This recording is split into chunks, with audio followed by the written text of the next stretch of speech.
This week's podcast is brought to you by Salmon Automotive. You don't have to drive for hours to find a great used vehicle. For over 70 years, Salmon Automotive has been dedicated to bringing their community and the surrounding area a great selection of well-maintained, high-quality vehicles. Stop by and see Jeff, the third generation of Salmon Automotive, and look over the inventory, or view the full inventory online at www.salmonautomotive.com. Salmon Automotive in Tracy. Experience the local difference. Welcome to another edition of the Headlight Hot Seat. My name is Per, and I'm your host, and I'm joined today by Mr. Michael Munson. Thank you for joining us, Michael. Thank you. Mr. Munson, as many people know, is the principal over at the elementary school and also the golf coach, which is why we're here today. But before we get into that, Michael, let's get to know you a little bit. I'm a original South Dakotan, born and raised in Millbank, South Dakota. Went to college at Northern State in Aberdeen, kind of like some of our other administrators we've had in the past here.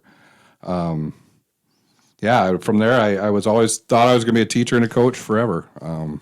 I knew that in 7th grade. I thought that's what I was always going to do. So I went from there to Canby, Minnesota, and was a math teacher and head boys basketball, head baseball coach for off and on for 10 years is what I was there for, but coached for 8 years in there.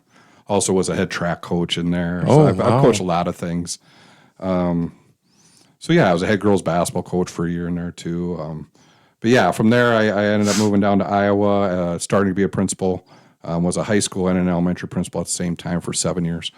And then wanted to get back up in this area. I like this area really well, and the chance to be able to just be an elementary principal, which I fell in love with when I was both. I really liked a lot of the aspects of being an elementary principal. So the opportunity was open here, and I knew the Chad Anderson from our time together in Canby and at Northern. So I felt that was a good fit because as an administrator, you got to be able to trust your superintendent, and sure, and that was a good piece for me. So that's why I ended up pursuing and enjoyed our time here. This is my 12th year now here. Wow, time flies. Yeah. Let's meet the family. Family. I have 4 kids. My oldest is Cole. He just got married a couple years ago, expecting my first grandkid in September. Congratulations. With him and his wife. And then daughter-in-law, Alyssa, who's a teacher. And then I've got my daughter, Jordan, who is going to college at Jamestown right now, playing basketball there and in the nursing program. And then Alex, who is playing golf and basketball at Morris in the pre-med program to be a doctor. And then Taylor, who's a junior in high school and on the golf team, plays a lot of other sports. And then my wife, Rochelle. Rochelle, of course. You're going to be an empty nester in a couple of years. I am. You and Rochelle. It's going to be boring. It's going to be nice right away, but I think you're going to miss it. Yes. Especially with kids in athletics and so involved. Yeah. And all of a sudden that slows down. We do a lot to, follow our kids that are in college sports right now. But that's why we're looking forward to the grandchild side. And then we can go visit them. And where does Cole live? He lives in Eau Claire, Wisconsin, so it's 4 hours away. So Jordan transferred? Yes. Yeah. I didn't know.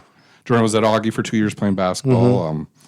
Kind of the program has disintegrated in the time she's been there. Really? After the first year she was there, she was recruited by Krauth, who was a legendary coach there. But he called her up her senior year and said, I'm going to be retiring at the end of this year. So they had a new coach. That coach got fired after 1 year. And that was her redshirt freshman year. Only 5 girls remained on the team before she got fired. Oh, no. But Jordan was one of the 5, came back. They hired a new coach. Didn't go well again, but she played quite a bit as her freshman year, redshirt freshman year. But only 2 of the 18 girls came back, and both assistants quit. Okay, so that is shambles. She did leave then, and she was going to just give up basketball. And I kind of told her that's just focus on having fun. So she went on to USD for a semester, and Jamestown called her, and they moved to D2. They're in the same conference as SMSU and all those guys. They called her up and said, would you be willing to join our team in January? And so we went up there and visited and talked to the coach and stuff. And so, she joined after Christmas break to Jamestown and played 20 minutes a game for the rest of the season. Nice. Same major? Same major? Yep, nursing program. Was able to get right into the nursing school there right away. And that was the main thing. Right. Let's shift to the school here a little bit. I want to focus on what the Tracy Area Elementary School does with the kids, not just books and computers and learning, math and history and whatnot. But you guys focus so much on character, and we joked a little bit that I didn't have that when I was a kid. At least I don't remember having it. Why do you focus so much on character, and how do you do that? How do you instill that in kids? Yeah, character is something I've always been passionate about. In my elementary school in George, Iowa, it was small enough I was able to go around myself. So me and my one of my counselors, we'd go around and speak to each of the classrooms each month and do the character traits and all that stuff. And we ran a lot of it ourselves. But, bigger school in elementary here, we do it on Fridays from 1:25 to 2:25. And then our teachers have PLC time during that time. But each grade, focuses on a character of the month, and then they do different tasks. So the whole thing is to rotate. So you got 20 minutes, like in the younger grades, you're going to watch a video on the character trait, 20 minutes where you're doing an activity on the character trait, and 20 minutes of listening to a book and having dialogue back and forth. And as they get older, then they do some writing prompts on the character trait and some different activities. And then the culmination at the end, we've been partnering with the police now for 10 years. Well, it's been a while. The Truth About Drugs program with them, and Officer Lichty did a great job bringing that in. And we've had a number of officers that have done that throughout the years, and it's a great final program in sixth grade. And a lot of people grew up with their program when they were younger. That is kind of a teddy bear one, a little bit, and it's kind of a softer version. In fifth grade, they usually did that. This is not. This is tells you like, oh yeah, this is what somebody looks like if they did meth, and shows pictures. Really? I mean, it shows. We want to give them all the information. You don't want to scare them, but you want to send a message. Right. And visually, that's the best way to do it. Yeah, and you've got a police officer doing it. It's a lot of times in full police garb. It's showing everything there, and it's taken seriously then with that. And the thing is, when at the end we want to say, you can't tell anybody then if you decide to make a decision later in life, and this messed up your life, which it will. You can't say you didn't know. Yeah.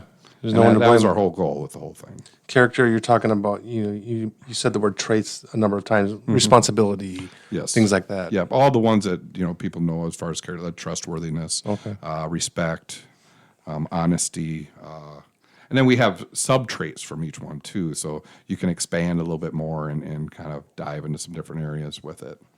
Well, talk about the kids. Let's talk about the building itself. Everyone knows the high school, tremendous changes that you really can't see. I mean, they did branding. That's one piece of it, that the Panther head and the outside and inside. But there's the main thrust of that was the infrastructure. Which we did too. At the You did, elementary, yep, you did too. And the elementary school, besides all the infrastructure and the stuff that we don't see above the floor, below the floor, that's a really cool looking media center you got over there, isn't it? Tell us what you did over there. So, and I call it phases because we are still Well, working on it. So everything's we a got some phase. things coming. But yeah, the whole key with that, we had the idea a few years ago about trying to make it look like a sky.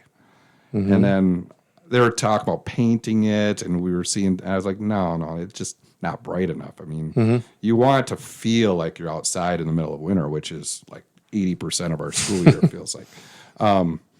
And so, yeah, I had to work with a company, and actually, like Drew Larson coming in and saying, hey, I think I can get a bunch of lights up here. Yeah. And we were looking at some different companies that could maybe do it. Well, the company we ended up going with had never done a project that big. And so they let us, design our own thing, and ended up being 102 lights. And Wow. yeah, when you stand underneath it, it does feel like you're getting sunshine It sure in the middle does. of winter. And that's got to help the kids mentally, and the teachers too, the staff, that it doesn't feel like winter, so you don't really think of winter, and it could be a blizzard outside, but you'd be oblivious to that because it's sunny inside all the time. It's just an enjoyable spot. It puts a smile on your face, at least on my face, walking around there and looking at it.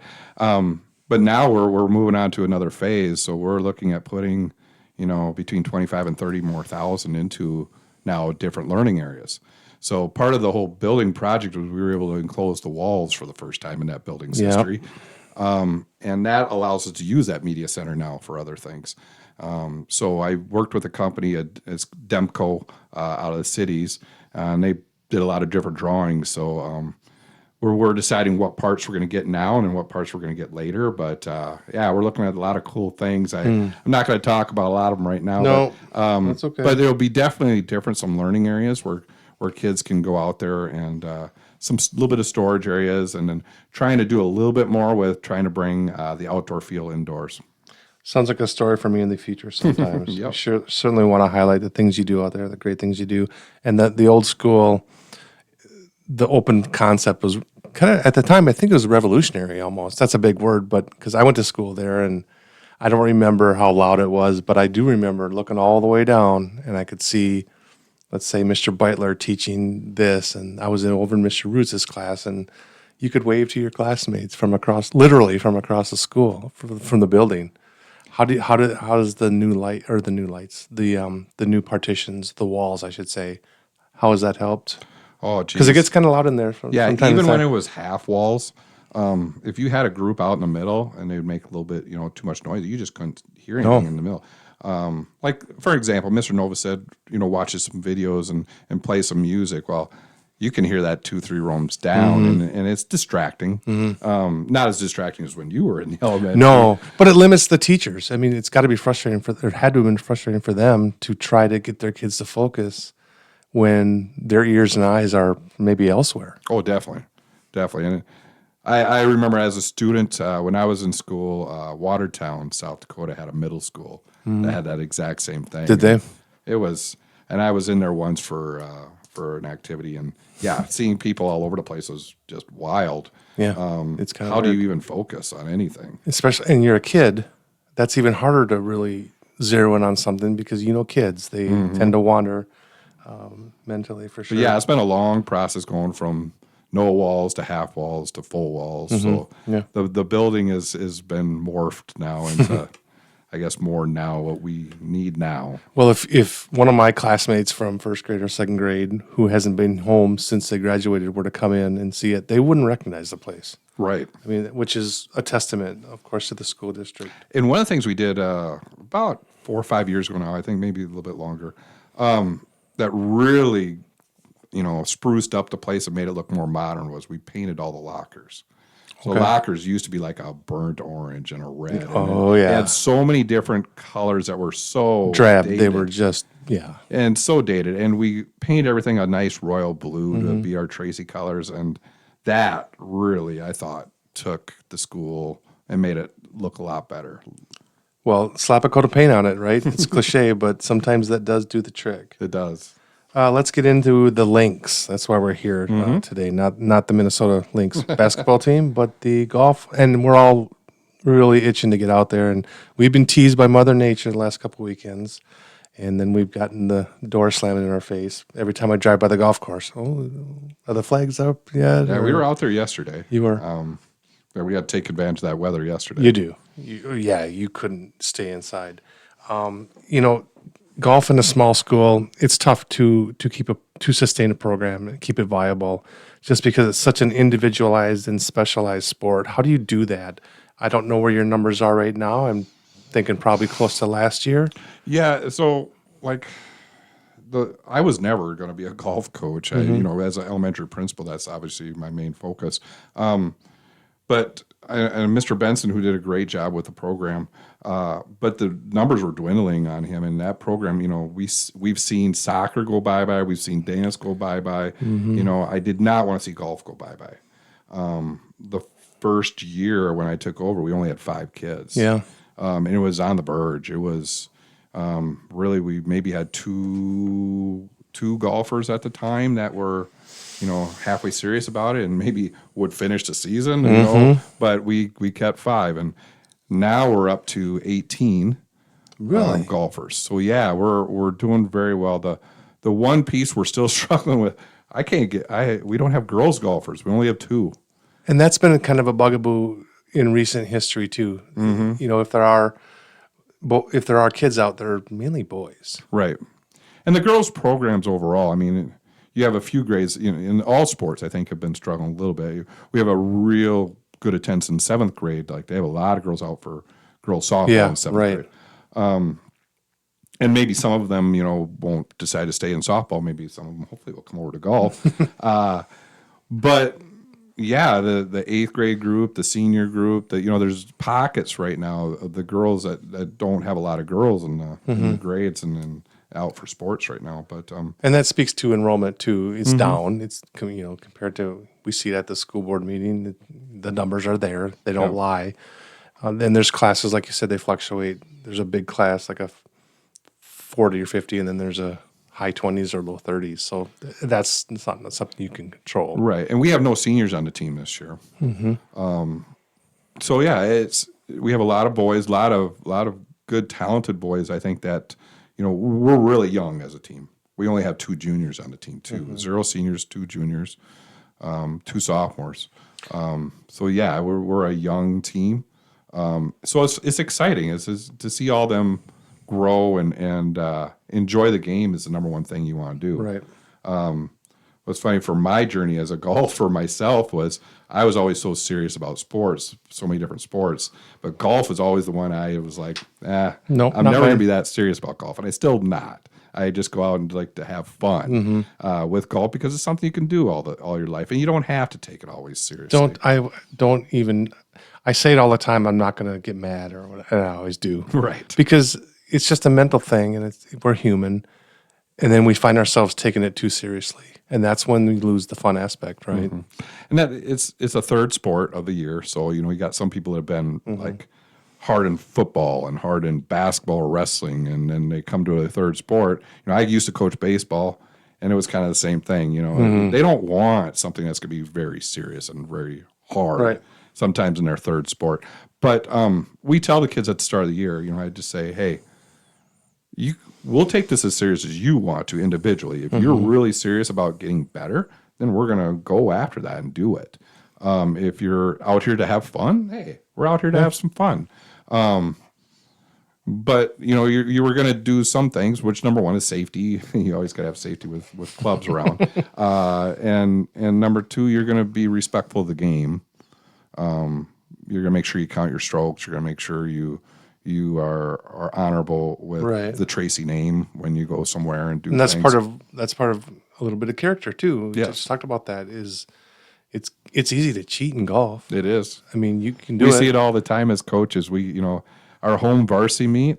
I've had to call out a golfer the last 3 years. Really? Yep. And yeah, it stinks to have to get to that point, but.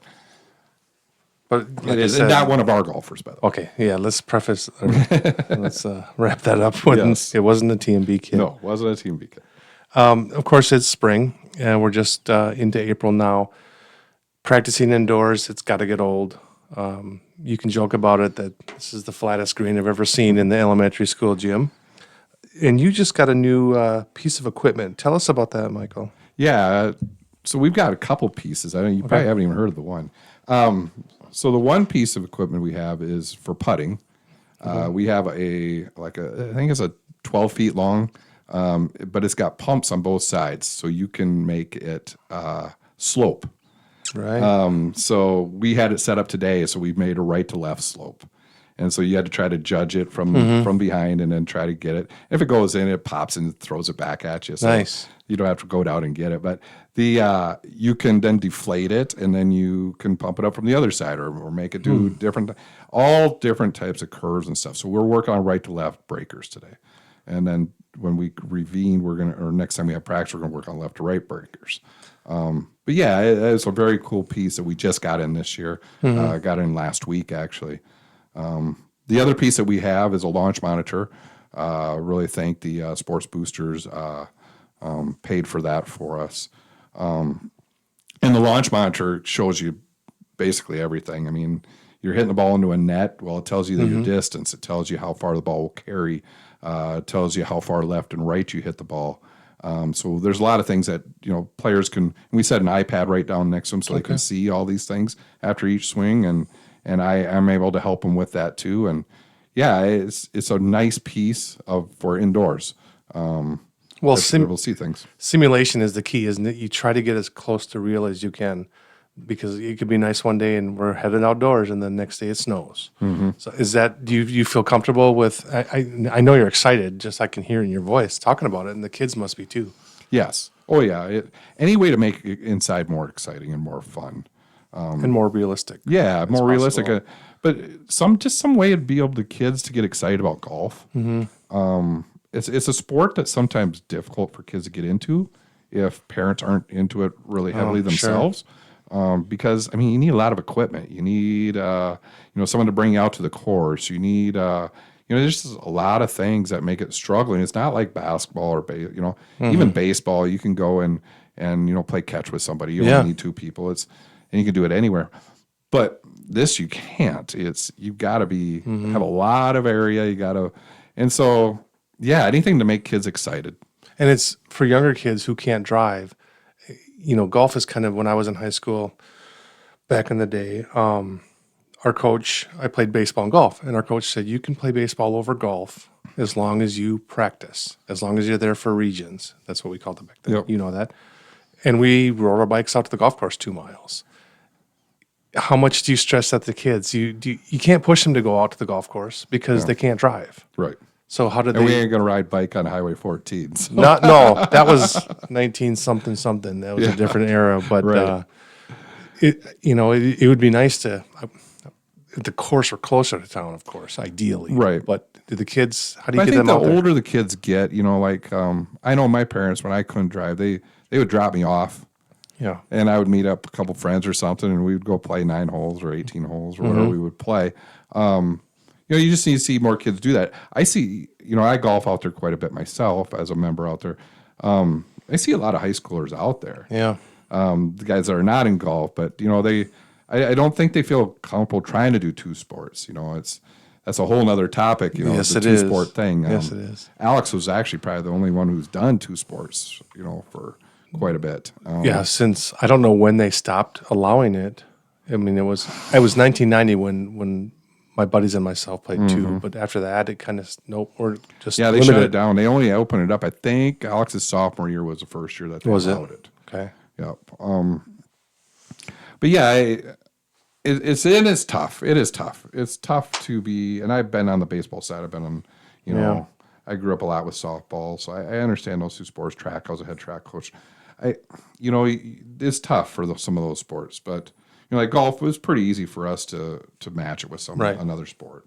Before we get into this year's team, how cool was it last year to have Alex and Taylor both at state? I mean, I'd never heard of it. I'm sure it's happened before, but for 2 kids and their coach, who's the golf coach, to do it, that's something you guys just will never forget. Oh yeah, no, very happy for both of them. Alex, we took a trip right before the golf season started down to Austin, Texas. I thought you were going to say Augusta. Yeah, Augusta. No. But no, we found in U.S. Golf Magazine or whatever, like top 10 golf school, and one was down in Austin. We were able to put Alex in it. And so that's what he wanted to do for his senior year. We do a senior trip thing. So we drove down there, and he did that for 2.5 days. And me and Taylor went and played courses. Fun. But just going from that to the middle of the year and watching both of them, how they competed throughout the year, and then both being able to make it to state, and then being able to do the practice round was really cool because it was just those 2 and me. I didn't golf, but those 2 golfing with 2 kids from Fulda, and it was just a fun time that both of them were figuring out the course, each other. Yeah. But it was long days. It was fun because you got morning and afternoon groups, but yeah, the probably my highlight of my coaching career was walking Alex up 18. Yeah. It was, I was curious to see, I followed Alex when he was growing up at TMB and on the golf course, and he I don't know how to say this. He doesn't hide his emotions, although I can see his frustration. Yeah. And I know you can too. You see it in everyday life. But how did that transformation with him as he matured? He handled a bad shot better his senior year maybe than his. Oh, a lot better. So yeah, his second round of his state, he wasn't where he wanted to be completely, and it was pouring rain. And he sucked it up more than I've ever seen him. He was playing par golf through a big rainstorm, and somebody hit some great shots. But yeah, he climbed his way up all the way to 13th overall at state. But just the perseverance and all the lessons he learned going up to that point was really cool. Do you think Taylor will benefit from that experience last year? We all hope she makes it back. Nothing's guaranteed, but we're certainly rooting for her. And she's young. She's, like you said, she's only a junior. To go as a sophomore has got to be really nice, as she still has 2 years ahead of her. Yeah, I mean, obviously that's her goals. She has one big goal, a family goal. Jordan made it to state twice. Alex made it to state twice. She wants to make the state 3 times. Got it. It beat her siblings. But yeah, she's got to be able to do it this year to be able to get that opportunity as a senior. But no, what she learned last year, she struggled, kind of like Alex did as junior. That course up there, you have to hit the ball pretty far off the tee, especially as a girl, to be able to hit an approach shot. And so she had to get stronger, hopefully, to be able to compete better at state. Because there's a hole where, even if you hit a good drive, you got to hit it about 150 over water and then try to land it on a green, try to get to stop. So you're going to have to try to hit an iron into there. And she wasn't strong enough to do that. And so, yeah, a lot of those things that she learned, and I think she's going to be better off for it. So we got Taylor. Who else do we have coming back this year? Trenton, I know. Trenton Johnson's our other junior. He's been golfing for a while now. Just the way he finished last year, he finished great. I was going to say, he really improved throughout the season. Yes, he improved a lot. And golfs this summer or last summer also. So, he's one that usually starts off a little slower at the start of the year just because he's not outdoors. He's got to get his shot back in. But boy, by the middle of last year on to the end of the year, he was really golfing well. So really looking forward to seeing what he does this year. Okay. I know he is excited too. He jokes with me, he goes, I'm going to be kind of nervous golfing with the number ones. Oh, yeah. So that Alex is a little intimidating. It is because, we have a kid from Minneota who got 8th last year in state, and he'll be golfing with him probably sometimes. So yeah, he'll be golfing with some pretty good golfers, so he'll push him too. Good. He can take it. Who else we got? So other varsity members we had 2 7th graders on the team last year. We had Gavin Fisher, who looks like he's grown like 10 feet since last year. Every time I see him, I think that. But watching him hit the ball, boy, he's hitting the ball far now. Is he? Yeah, I mean, his game has come a long way. And I knew once we got him up on varsity last year, just to give him a little bit of a taste of things, that it'll spark him because he loves golf. And gosh, I'm really excited. I think he's hitting as far as he's hitting the ball right now. He's just going to keep learning, getting better with it. But yeah, I'm really excited to see him. And then also Charles Zhang. He's was a 7th grader last year, also on varsity. Okay. And he's got a golf simulator in his basement. His family loves it. He's got the same one that we use at the school. Their family just loves golf. And he's got a great swing. So yeah, he's got great potential also. Is that Emery's brother? Yes. Okay. Yep. And then you said there's another girl. Yep. Madeline Elson. Maddie, okay. Yep. And she's one that's great swing. She has a great natural swing. Confidence is the big thing with her. We just try to keep pumping up her confidence. And she did a lot of JV last year. And she kept winning JV meets. And she's like, just wasn't confident to come do varsity. And she was an 8th grader, didn't want to push her or do anything with that. But I told her at the end of last year, I said, you're going to be coming to varsity next year. You got to swing. You got everything. That's got to be your next step. And she gets along with Taylor really well. So she's going to be a very good player coming forward. All right. You are off the hot seat, Michael. Thanks for joining me today. All right. Thank you. This week's podcast was brought to you by Salmon Automotive. You don't have to drive for hours to find a great used vehicle.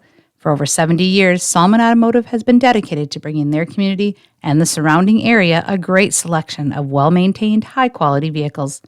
Stop by and see Jeff, the 3rd generation of Salmon Automotive, and look over the inventory. Or view the full inventory online at www.salmonautomotive.com. Salmon Automotive in Tracy. Experience the local difference.